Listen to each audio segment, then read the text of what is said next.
and I am from Smiles, and in today's video we're going to talk about ways in which you can get customers.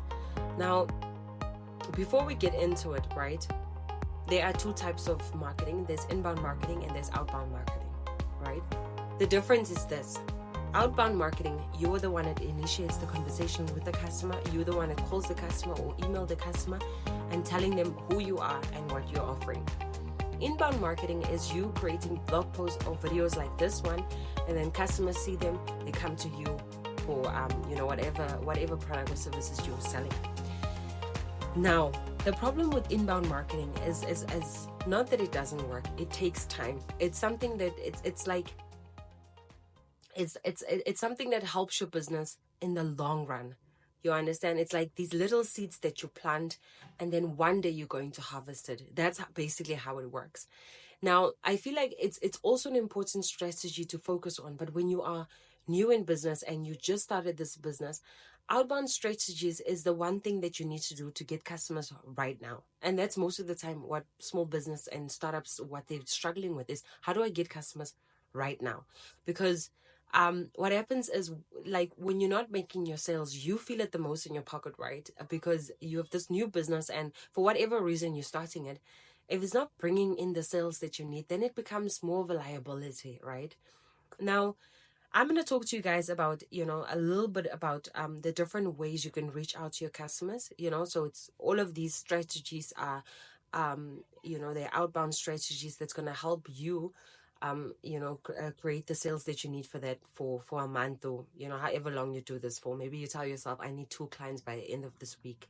But these are the strategies that's going to be helping you. Now, there's cold calling.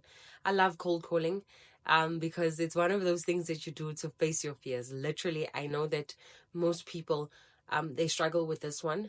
I remember the very first job I got was a cold calling job, and it was nerve-wracking.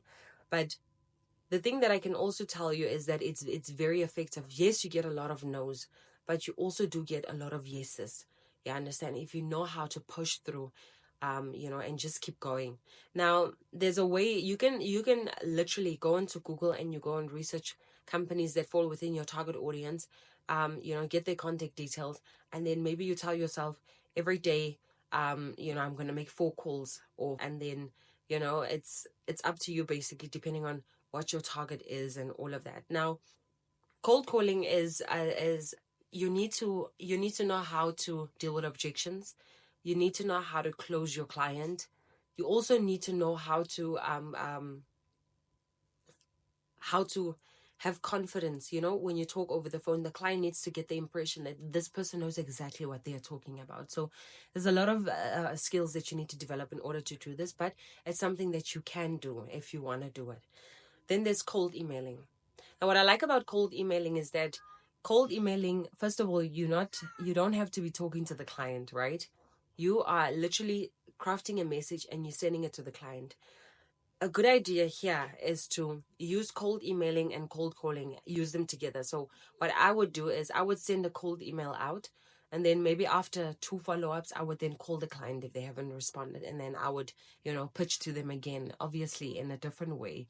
To how I did it with the cold email. And then that I somehow feel like those two help each other. Then there is social media ads. Now, social media ads, obviously you need a bit of investment to do this, but I still do think it's an effective strategy. Why? Because most people are on social media. That's where they hang out, right? So you create this ad and you put it out there, and people respond to the ad. Then there is DMs, which are also, I know that LinkedIn DMs, when you are sending a message using on LinkedIn, it's very effective. It's powerful because the response rate on social media and emails is much higher. So definitely try Facebook, Instagram, or LinkedIn to reach out to your client, tell them what you do, and follow up as well. Following up is extremely important because sometimes your message gets lost. Maybe your client is busy in that moment. Their message is coming through, but they're busy. They don't have time to respond. They forget about you. So do follow up. Do ask them, because not getting a response is not always a no.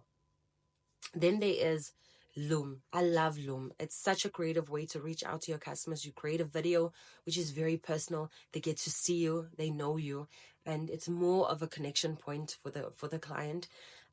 You can use these, while sending out your LinkedIn outreach, just attach your Loom video to it. So definitely give it a try.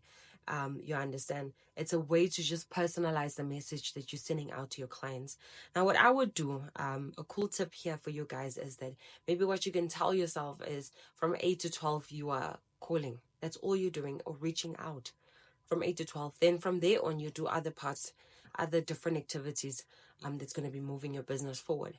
Now, I hope these are going to give you guys some ideas on how you can reach your customers. Pick 3 out of it and be consistent with these strategies and try them out and see how it works out for you. Let me know in the comments below which 3 you're going to be picking, and start working on them. And yes, guys, so share the video, like the video, and I'll see you guys next time.